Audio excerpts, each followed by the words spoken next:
مرحبا يا حواتي عبد الزلخم وسلام كتلو لي تسفاي قبر إذا فيديو خاني نتيوم بحجي نايجر من زيجنت زدليو ويدماني بحج قطرة زلوم ويدما درو أبت بروسيس زلو أتملكت انتاي كتقرار بالك زي ein Bürgerungstermin كلوكا خلو زيجنت كتدلي خلها ترمينال لك أبت Ausländerbehörde ስለዚህ እንታይ ክትቀራረባ ኣለካ ወይ እንታይ ከኣኒ ክትስተብህል ኣለካ ኢለ በብሓደ ነጥቢ ከምፃልኩም ድማ ኣብ መወዳእታ ከኣኒ ናይ ብሓቂ ጠበቓ የድልየካ ድዩ ከመይ እዩ ናይ ግድን ጠበቓ የድልየካ ድዩ ወይ ተመራፂ ድዩ ጠበቓ መሓዝ እዚኣ ኸማን መሊሰ ክደግማ እየ ማለት እዩ ኣብ ካልእ ቪድዮታት ገሊፀ እየ ነይረ ግን ኣብዚ ኸማን መሊሰ ክገልፆ ይደሊ ቀዳማይ ነገር እቲ ተርሚን እንድሕር ኣለካ ቆፀራ ምስኦም እንድሕር ኣለካ ኩሉ ኦሪጂናል ዶክመንት ክትማልኦ ኣለካ ቅድሚ ሕጂ ንስኻ ዲኻ ወይ ጠበቓ ናትካ ድዩ ዝሰደደሎም ብዘየገድስ ኩሉ ኦሪጂናል ክትማልኦ ኣለካ ንኣብነት እቲ አብሬሽኑን aktuelle Lohnnachweis oder Lohnabrechnung ወይ ድማ aktuelle Nationalpass እንታይ ዓይነት ፓስፖርት ኣለካ ከምኡ ኸኣኒ ካልእ ዶክመንት ቅድሚ ሕጂ ዝሃብካዮም ወይ ዝሓተቱኻ ብኦሪጂናል ኣብቲ ማፕ ክህልወካ ኣለዎ ኣርኤና እንድሕር ኢሎምኻ መታን ክትሪኦም ክትክእል ቀልጢፍካ ማለት እዩ ብዝከኣል መጠን ከኣኒ ኦሪጂናል ኣብኡ እንድሕር ዘይሓትኩም ይብል ኣለ sometimes ናይ ግድን የድልየኩም እዩ ኦሪጂናል ክትህቡና ኣለኩም እንድሕር ኢሎምኹም ከዓ ዝኾነ ወረቐት መዓስ ዕለት ክንደይ ንመን ከም ዘቐበልካዮ ዝኾነ ናኽቫይስ ከዓ ሕተት ኢኻ ከም ዝሃብካዮም ከም ዝመልሱልካ ኣብ ከምኡ ኸማን ቅድሚ ሕጂ ንገሊኦም ናቶም መንነት ድዩ ወይ ካልእ ወረቐት ከማን ዝጠፍአ ስለ ዘሎ ዝኾነ ኣብ ኢድካ እንድሕር ኣሎ ግን ዕለት ክንድዚ ከምዚ ዝኣመሰለ ሰብ ሂበዮ ኣብ ዝሓዲገ ኦሪጂናል ምናልባት እንድሕር ከምኡ ሓቲቶምኹም ማለት እየ ኣብ ዝኾነ ግዜ ኣብቲ ተርሚን ዘይኮነስ ኣብ ዝኾነ ግዜ ማለት እዩ ድማ ሎያሊቴት ኤክሌሩንግ ዝበሃል ኣሎ እሱ ከኣኒ ክትፍርሞ ኣለካ እንድሕር ሓቲቶምኻ እሱ ክትፍርሞ ኣለካ መሊስካ እንድሕር ቅድሚኡ ፈሪምካዮ ኸማን ምናልባት ኣብቲ ተርሚን መሊስካ ፈርሞ እንድሕር ኢሎምኻ ክትፍርሞ ኣለካ ማለት እዩ ካብ 2025 ከኣኒ ሓድሽ ጀመርዎ እዚኣ ዓመት እዚኣ ከዓ ሓንሳ እቲኦም ሰራሕተኛ ንባዕሎም ሕቶታት ይሓትኻ እዮም ብዛዕባ እቲ ሓላፍነት ናይ ጀርመን ዝነበረ ኣብ ኣብቲ ውግእ ንኣብነት እንታይ ዓይነት ሓላፍነት ነይርዎ ጀርመን ኢሎም ይሓትኻ እዮም ብዘየገድስ እቲ ቴስት ቅድሚኡ ምሽ ትገብረሎ እሱ ጌርካ ዲኻ ኣይገበርካን ብዘየገድስ ማለት እዩ ሕጂ እሱ ኢታት ከማን ክትቀራረብ ፈትን እንታይ ክትምልስ ትኽእል ኢልካ ክትቀራረብ ፈትን እቲ ሕቶታት ከዓ ወይ ተመክሮም ካልኦት ዘለዎም ከማን ንዕኦም ሕተቶም ኢኻ ሃንደበት ከይኾነካ ማለት እዩ እዚ ሓድሽ ኣብ ኩሉ ይኮኑን ዝሓትዎ ግን ይሓቱ እዮም ማለት እዩ ሕጂ ሓደ ክልተ ሕቶታት ዝተደጋገማ ዝኾና ዝመፃ ማለት እዩ ናይ ግድን ንሳትን ኣይኮናን ዝሓትኹም ካልእ ኸማን ክሓትኹም ይኽእል እዩ ግን ይመሳሰል እቲ ሕቶታት እሱ ኢታት በብሓደ ክነግረኩም ክፍትን እዚ ንባዕሉ እዚኦም ሚግራንት እዮም ቀራሪቦሞ እዚ ሕቶታት ናቶም እዩ ኣነ ከኣኒ ክነግረኩም ይደሊ ብትግርኛን ብጀርመንን ማለት እዩ ኣብ ገሊኡ ከተማ ግን ኣብቲ ተርሚን ኣይኮንካን ክትምልሶ ዘለካ ኣቐዲሞም ከምዚ ሕቶ ይሰዱልካ ፍኻ ግቡን ካታሎግ እሱ ይሓቱኻ ይሰዱልካ ምስ ሰደዱልካ ከዓ ኣብ ገዛ ኮይንካ ፅቡቕ ጀርመን ጌርካ ሕፅር ኣቢልካ ትቐንዲ ነጥብታት ትምልሰሎም ማለት እዩ ብፅፉፍ ከኣኒ ትሰደሎም ማለት እዩ እንድሕር ጠበቓ ኣለካ ከኣኒ ብዝከኣል መጠን ቅድም ንስኻ ትመልኦምሽ ሽዑኡ እሱ ከዓ እስከ ረኣየለይ ክትብሎ ትኽእል ኢኻ ፅቡቕ ገይረዮ ድየ ማለት ስ ጠበቓ ካብ ዝሓዝካ ምስኡ ኮይንካ ስኒ ክትገብሮ ትኽእል ኢኻ ማለት እዩ ኣብ በዓል ሃምቡርግ ኣብ ሽቱትጋርት ኣቐዲሞም ይሰዱልካ ኣብ ካልእ ከተማታት ከኣኒ ኣብኡ ምስ መፃኻ ይሓትኻ ማለት እዩ ክትፈልጦ ግን ኣቐዲምካ ክትቀራርብ ትኽእል ኢኻ እንታይ ልክዕ ይሓትኻ እዚአን ድዮም ዝሓትኻ ግን ዝተመሳሰላ ስለ ዝኾና ድማ እዚአን ከዓ ብብዝሒ ስለ ዝመፃ እዚአን ሕቶ ኣገደስቲ ስለ ዝኾና እሳትን ክተፅንዕ ንፈትን ኡንዳን ስኻ ከኣኒ ክትቀራርብ ፈትን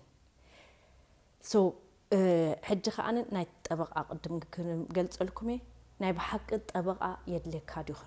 እቲኦም ተመክሮ ዘለኩም እስከ ንገሩና በጃኹም እንታይ ተመክሮናትኩም ኣብ ንሕና ሕጂ ክንሓትት ከለና ከምኡ ኸማን ዳርጋ ኣይነበረን ጠበቓስኒ ሰሚዕና ኣይንፈልጥን ኢና ምሻለኩም ከምዚ ቀደምስኒ ከምዚ ኖርማል አንትራክ ትገብር ኩሉ እንድሕር ተማልእ ኮንካ ይህቡኻ ግን እዚ ኩሉ ሕቶን መልስን ከዓ ኣይነበረን እቲ ጉዳያት ይቐልል ነይሩ ከምቲ ኣነ ዝግምቶ ሕጂ ግን ብጠቕላላስ ጠበቓ ኸማን ኣይትዝክሮን ኢኻ ነርካ ኣብቲ ግዜቲ ሕጂ ንዓኹም ክሓተኩም ዝደሊ ብብዝሒ ስለ ዝሰምዕ ጠበቓ ሒዘ ወይ ጠበቓ ክሕዝ ደልየ እቲኦም ጠበቓ ዝሓዝኩም ናይ ብሓቂ ብሰንኪቲ ጠበቓ ዲኹም ተዓዊትኩም ሓደ እንታይ እቲ ተመክሮናትኩም ወይ ክሳራ እዩ ነይሩ ንዓኹም እቲኦም በይንኹም ትፍትኑ ዘለኹም ወይ በይንኹም ዝተዓወትኩም ኣለኹም ዶ ብዘይ ጠበቓ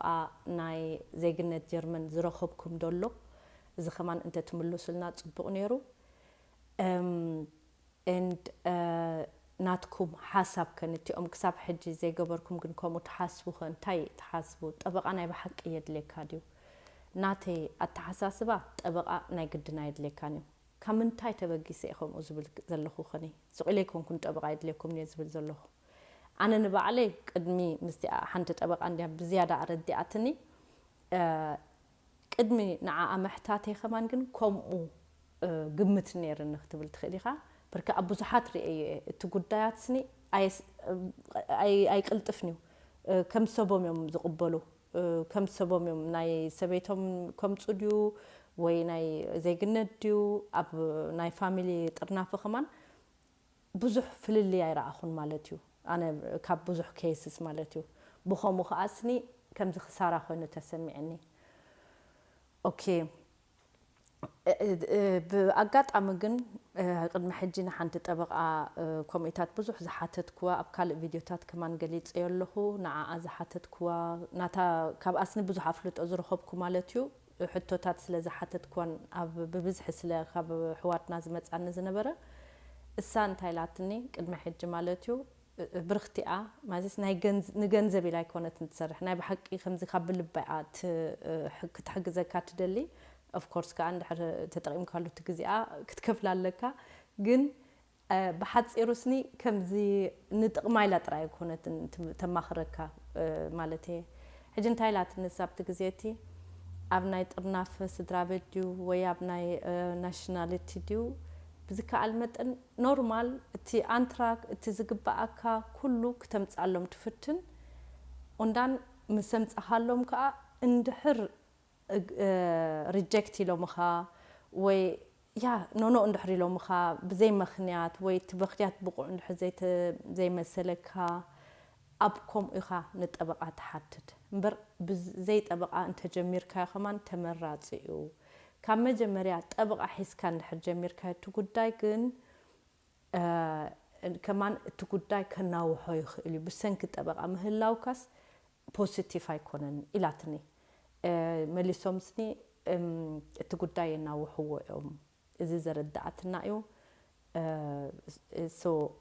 ብኸምኡ ከዓነ ብዘይብኡ ከዓ ከምኡ ስለ ዝሓስብ ዝነበርኩ ግን ይፈልጥ እየ ገሊኦም ከማን ሬክላም ይገብሩ እዮም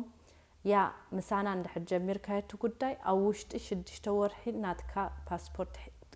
ክትወሃብ ኢኻ ግን እቲአን 6 ወርሒ ከዓ 5,000 ድዩ 3,000 ዋግኡ ስለዚስ እንድዒ I don't know ባዕልኩም እስከገምትዎ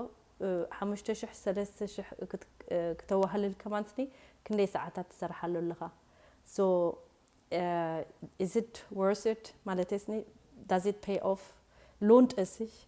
እዚ 5,000 ክትከፍል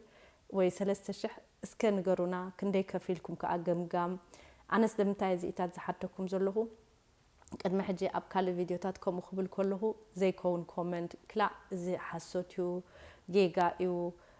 ዳስ ኢስ ፋልሽ ገለሎም ዝትፅሕፉለይ ኣለኹም ኣነ ግን ካበይ የምፅዮ ስለምንታይ ከምኡ ዝብል ከዓ ይነግረኩም ኣለኹ ባዕላ ጠበቓ ከምኡ ኢላትኒ ድማ ካልእ ኸማን ብቲክቶክ ዝተላለኹ ሓደ በዝደቡብ ዝነበረ ወይ ኣብኡ ዘሎ ማለት እዩ እሱ ከዓ ሓቲትኒ ጠበቓ ክሕዝዶ እንታይ መስለኪ ዶንግዮምኒ ገለገለ ኢልኒ شعوليو اسك حنسب عقل قبر أنس أبنات كابوتات طبق أي مسحاسكون قدم ملسي تتصبي دحر طبق أحسكا مليسو كمزي هل خيز مسلم مليسهم كون لهم كل اليوم زبلوها زيو أنا زفلت إليه قدمي كل 3 عامات تيك توك كجمر كلهم مجمر يا إخوان شعوهم إليه جن أي أمنن يجرمكم شعو السون بعلو نحدد طبق عدليو مالتيو طبق عدليو ورقات اسك تيزي سددر كلكم ود اتبخ اسك نغرني ارني ليو اي سددلين حجي مليسنخم الى دويللو تايدات ورقات كسدلي حاسب وي صحيفلو اي سكروني شعو اني الدني تمليسن قلطفو واي كمتي ازبل كان دي حد طبق ايلن تمالس اب حد طبق او الى كيده بسرح جرس ناو الاغيسس يغري من خمان طبقة عيد لكانيو قدم تقداي مسأم جبرموني ده حركة أنا ريو لك أخمتي أناتي طبقة زبلتها السوق أخم إلوا مالتيو سلازي تيوم أب تيك توك ديوم أب يوتيوب ديوم ريكلام زجبرو نحن أباناس بشدشت أبوشت شدشت ورحي يوزر لك ورقة كاخلوها خلو يا جن كتجمتول لك تي واقع خني ندعي نبي حق خم أوديو انتهي تمكروناتكم أبشدش تور حب سنك تبقى دور خيبكم متفلتو زي أقد داسيت حتى أنا عاي زي تفعل عليه جزي خم أسلزمت أني أقد داسي أخاني نبي حق تبقى عيد لنا دي عيد لنا إلنا كنحدد and كم تقدم حجز بالكم خم كأ أبشتوي أكليرون قلقت مزجوبو وفتنو تي زت فاخمو بحلفناي فاميلي أقد داسيو أبزناي ما تسيكمل أبتي شتى أكلهم كتقبروا تقولهم ناي كستايكن إذن تايزفال ناي nationality رجعت أني أكونكن جندحن حتوتيهم أبتي تكالات مالتي أبتي ناي شتى بيرو مالتي أو زي لونشتويا هيلفرين شتى بيرو زي كونس لونشتويا هيلفرين تي حسر زبلو مالتي أبكال قليت أيه لغة تفللي أو خمان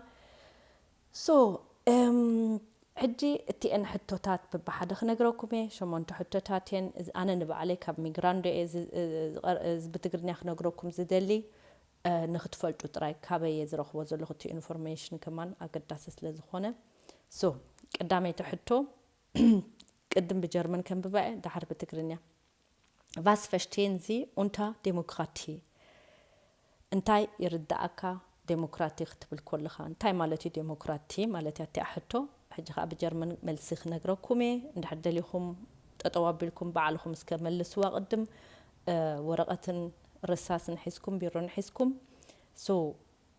بجرمن كأهم بقولكم Demokratie bedeutet, dass alle Menschen in Deutschland die gleichen Rechte haben und mitbestimmen können. Es gibt regelmäßige Wahlen und jede Stimme zählt. Demokratie ማለት ኩሉ ሰብ ሓደ መሰል ኣለዎ ማዕርነት ማለት እዩ und ድማ ክመርፁ ይፍቀደሎም እዩ also Wahlen und ክመርፁ ይፍቀደሎም እዩ እቲ ክመርፁ ከለዉ ከዓኒ እቲ ናቶም ምርጫስኒ ናይ ኩሉ ከም ማዕረ እዩ ዝቁፀር ማለት እዩ ያ ናይ ሓደ ዕፅፊ ናይ ሓደ ጎደሎ ኣይኮነን ዝቁፀር ሓደ እዩ ዝቁፀር es gibt regelmäßige Wahlen und jede Stimme zählt ja ነፍሲ ወከፍ ሰብስኒ ኣብቲ ክስታይ Wahlen ክኸይድ ይኽእል እዩ ማለት እዩ okay in einer Demokratie dürfen die Menschen ihre Meinung frei äußern und sich friedlich versammeln. Die Regierung muss die Gesetze beachten und die Grundrechte aller respektieren. Ab hatte Demokratie gebahal kolo تهزبي كم دلايو ناتو حسب كجلت يفقدلو دما بحنسب يا أخيبا خجبر friedlich versammeln بسلام ككب وكراخب وdemonstration كجبر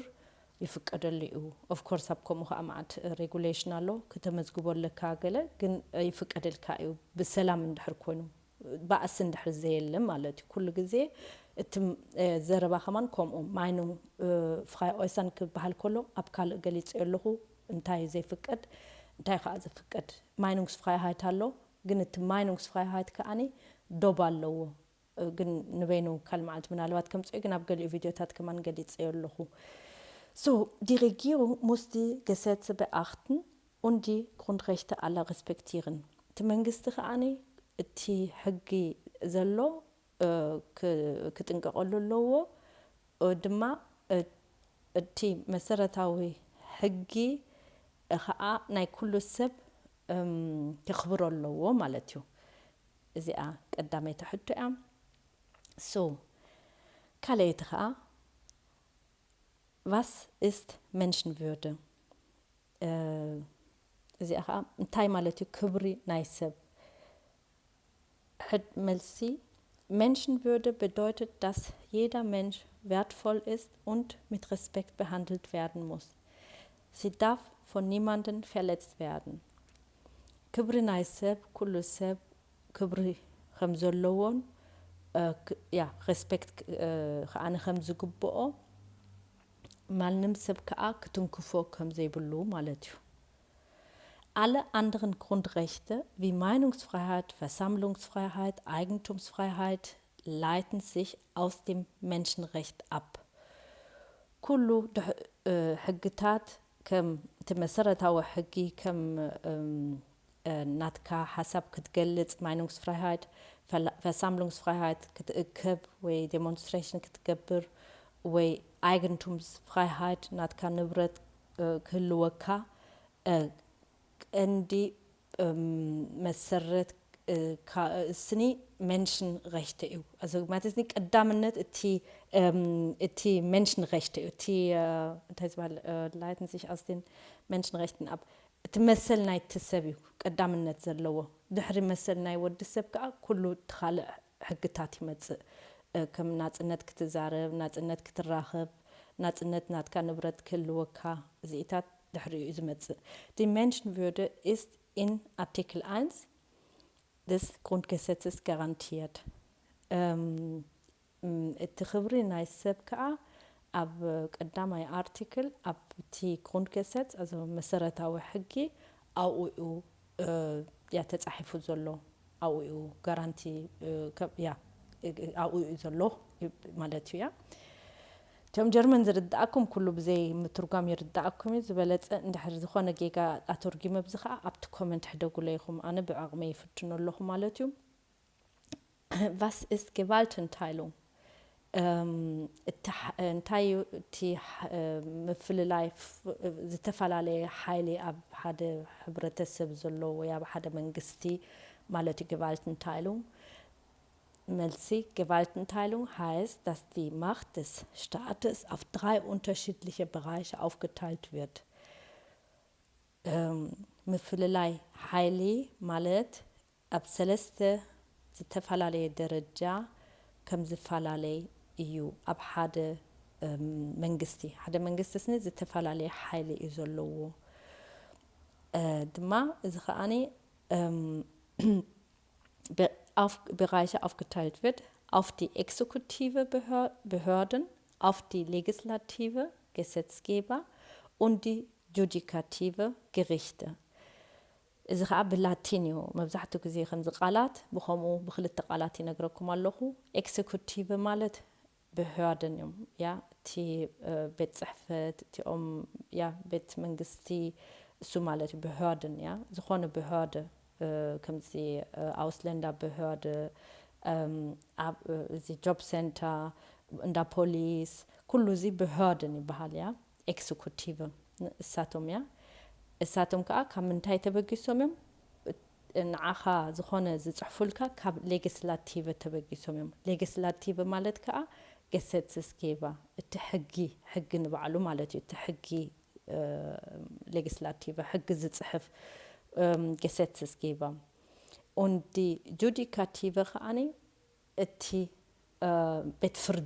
ፍርዲ ማለት እዩ እዚአን ሰለስተ ሓይሊ ከዓ ነንበይነን ክኾና ኣለዎን መታን ኮንትሮል ክህሉ ነንሕድካስኒ ክትሓዋወስ የብሉን ኩሉ ኣብ ሓደ ኢድ ክኸውን ኣይፍቀደሉን እዩ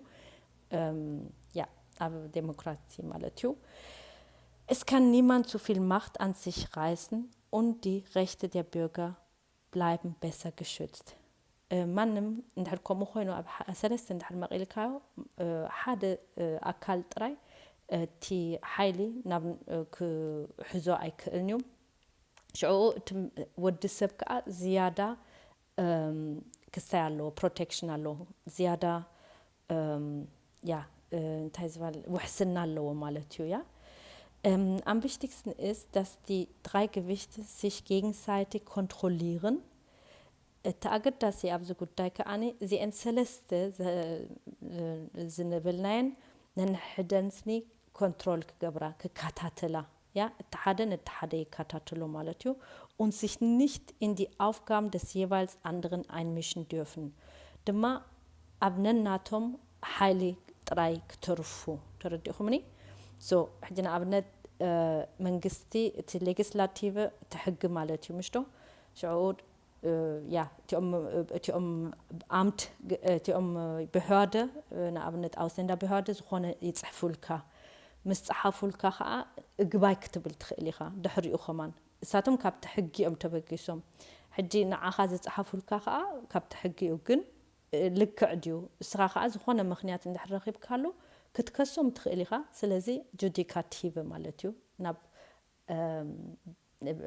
እዚ እንታይ ዝበሃል እዚ ቤት ፍርዲ ክተቕርቦም ትኽእል ኢኻ ማለት እዩ ስለዚ ግን ሰለስቲአን ከዓ ነንበይነን ክኾና ኣለዎን ኣብ ሓደ ክኸውን የብሉን ወይ ድማ ነንሕዶም ከዓ ኣብ ዘይእትዎም ክኣትዉ የብሎምን ተረዲኹምኒ ሶ ሕጂ እቲኦም ኣውስለንዳ ብሕዋደ ንኣብነትኒ ነቲ ቤት ፍርዲ ከም ዝግበር ከም ዝፍረድ ክብሎ ኣይፍቀደሎምን እዩ እሱ ማለት እዩ ከም ክነግረኩም ጥራይ እቲኦም ጀርመን ትኽእሉ ፅቡቕ እኳ ክርዳእኩም ወላ ሓደ ግን ከም ዝያዳ መግለፂ ከዓኒ ኦኬ so wie stehen Sie zum Existenzrecht Israels ከመይ ተሓስቦ እስራኤል ኣብ ዓለም ከም ዘላ እንታይ እዩ ሓሳባትካ ብዛዕባ እስራኤል ማለት እዩ እዚኣ ከዓ ትፈልጢኹም ስለምንታይ ከም ትሕተት ያ ኣብቲ ናይቲ ካልኣይ ውግእ ዓለም ገለ ማለት እዩ ኣብኡ ከዓ ፍሉይ ክስታይ ስለ ዘለዎም እዞ ሓላፍነት ስለ ዘለዎም ኣብ ካልእ ቪድዮታት ገሊፀ ኣለኹ እዚ ኸማን እቲ ኣብ መልሲ ክነግረኩም እየ እሳቶም ዝፅበዩ ካባኻ ማለት እዩ ያ Israel ist ein unabhängiger Staat, der das Recht hat, Frieden und Sicherheit zu bestehen. Israel ነብሳ ዝኸኣለት ዓዲኣ መሰል ኣለዋ ብሰላምን ሲሻሃት ሴፍቲ ክትነብር ብሰላም ክትነብር ማለት እዩ ከምኡ ክትምልስ ኣለካ ከምኡ እቲ ፅቢት ናቶም ማለት እዩ ክትምልስ ኣለካ ዘይኾነስ እቲ ሓሳባትካስ ከምኡ እንተኾንካ እዩ ኢኻ ክቕበሉኻ ዝኽእሉ ከም ዜግነት ፍርከ ንእስራኤል ስኒ ክት ኣክሴፕት ክትገብር ኣለካ ማለት እዩ እንድሕር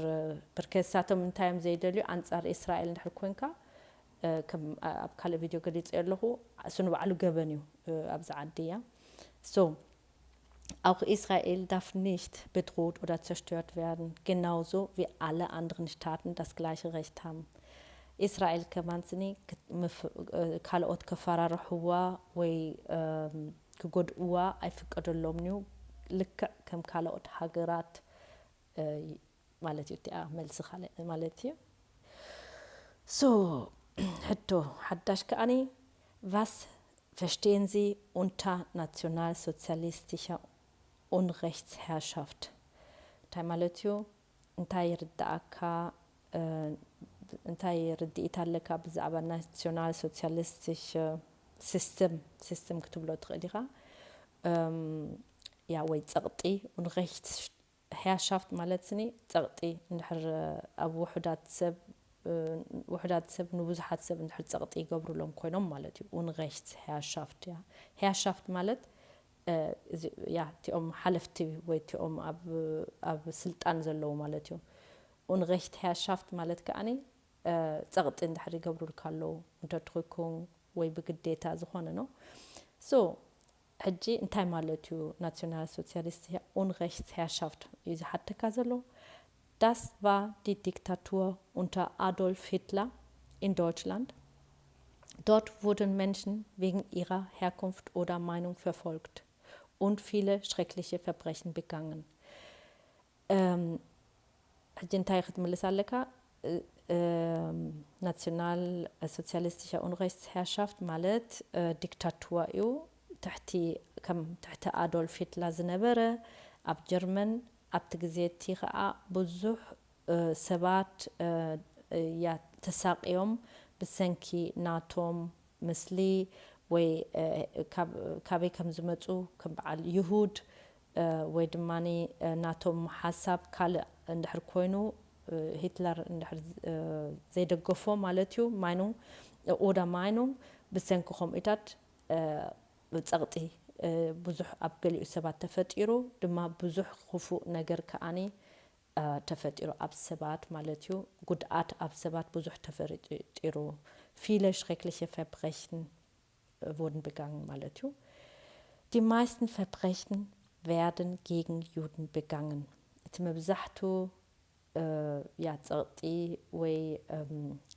ጌጋታት ከዓኒ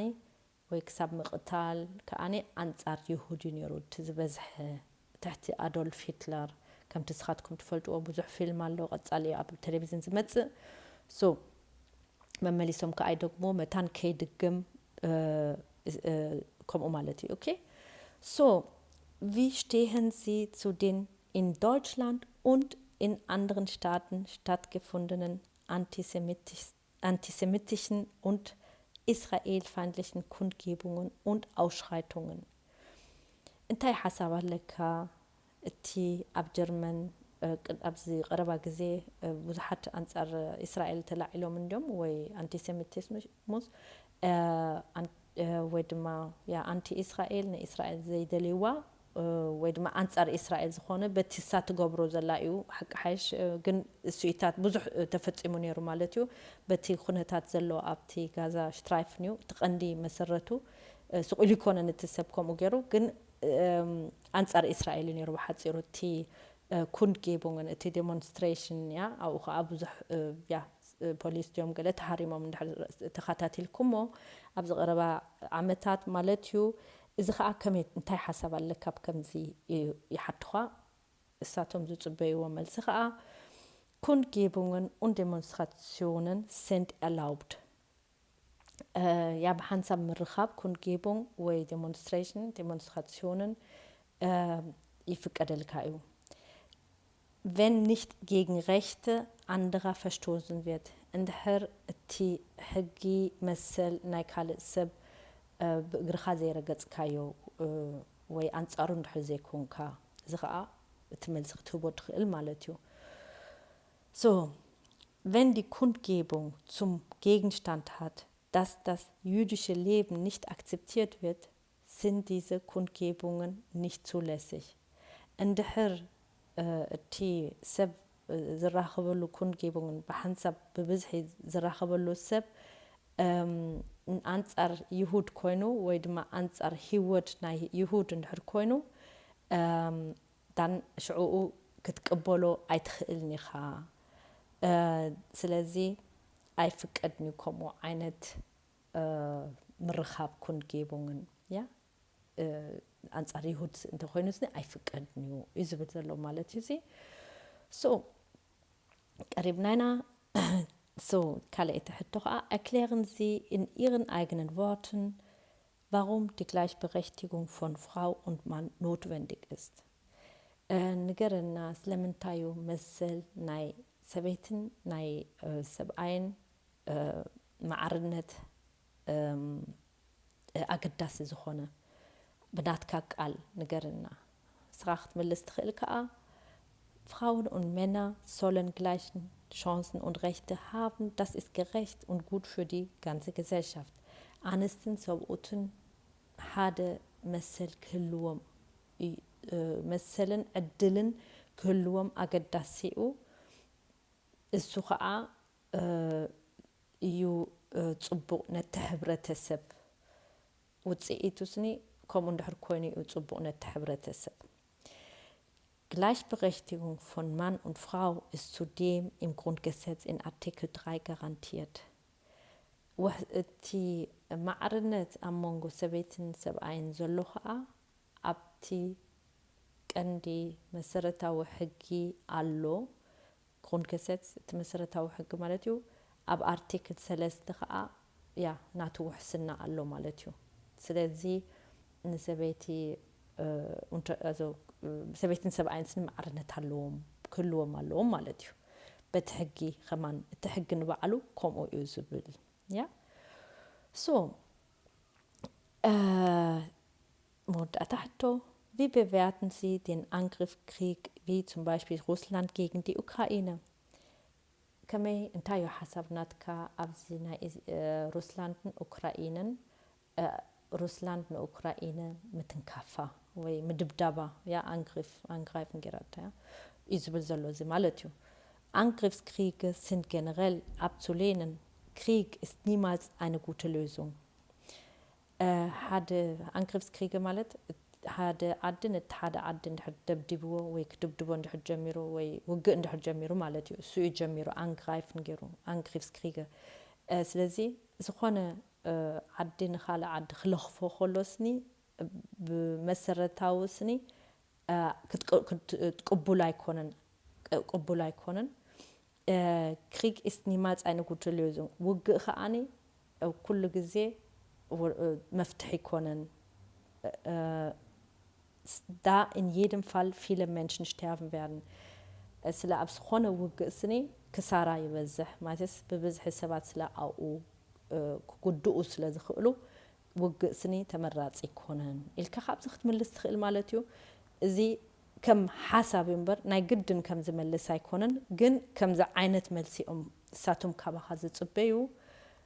ብርከ እንድሕር ከምዝን አንጻሪ ኣነ ናተይ ሓሳብ ከምዚ እንድሕር ኢልካዮም مستناتهم حقتات أي تخبرون ويتناتهم التحساسبة نيتعدى التحساسبة أي تخبرون على خامالتيو تغندن أو منتايو يا إكستريمستيشة Gedankencode كهلوكا أبت أخالي كال فيديو قليت لهنا AfD بزقربا جزيز سرحون so ስለዚህ ሲኢታት እንታዩ ማለትኒ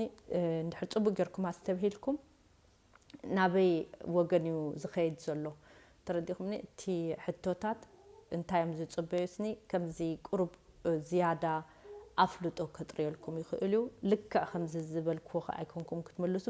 ብናትኩም ቃል ክትረድእዎም ትኽእሉ ኢኹም እሱ ፀገም የብሉን ተስፋ ይገብር ከኣነ ክትዕወቱ ወይ ክሕግዘኩም